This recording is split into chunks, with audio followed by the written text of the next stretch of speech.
والسؤال ده يا صديقي جه واحد شبهه بالظبط في 2023 والناس كانت زعلانه منه. اتفرج معايا بقى لان احنا كمان مش جبناه، احنا علناه. بيقول لك بالتقطير الجاف للملح الصوديومي الحمض الستريك. تعال نبدا الموضوع مع بعض واحده واحده.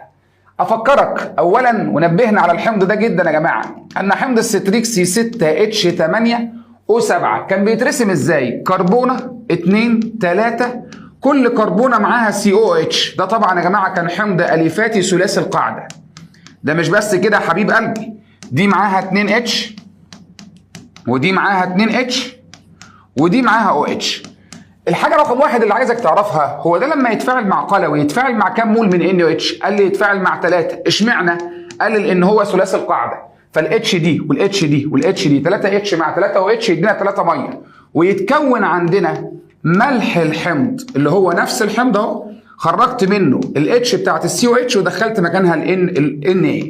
ده بيسموه عندنا، سيبك من الاسم، ثلاثي سترات الصوديوم. هو قال لهم ايه في الامتحان بقى؟ قال لهم طب الملح ده لو جبناه وعملنا له تقطير جاف، حبايبنا اللي مذاكرين القواعد وفاهمينها، هو التقطير الجاف لاي ملح؟ قال لي والله يا مستر التقطير الجاف بيخرج سونه ويدخل اتش. قلت له عاش، يبقى دي هتخرج ويخش اتش ودي هتخرج ويخش اتش ودي هتخرج ويخش اتش، فتبقى اول واحده CH2 هيخش لها اتش تبقى CH3، اللي جنبها سي معاها OH وهيجي لها اتش مكان الCONA يبقى CHOH، والاخيره هتبقى CH3. بقى مين ده حبيب قلبي؟ 1 2 3 والOH عند 2 بقى 2 بروبانول.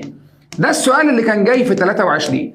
حبيب قلبي اللي هيحل 2 بروبانول للاسف هيقوم واخد هنا معانا كام يا جماعه؟ 0. ليه بقى؟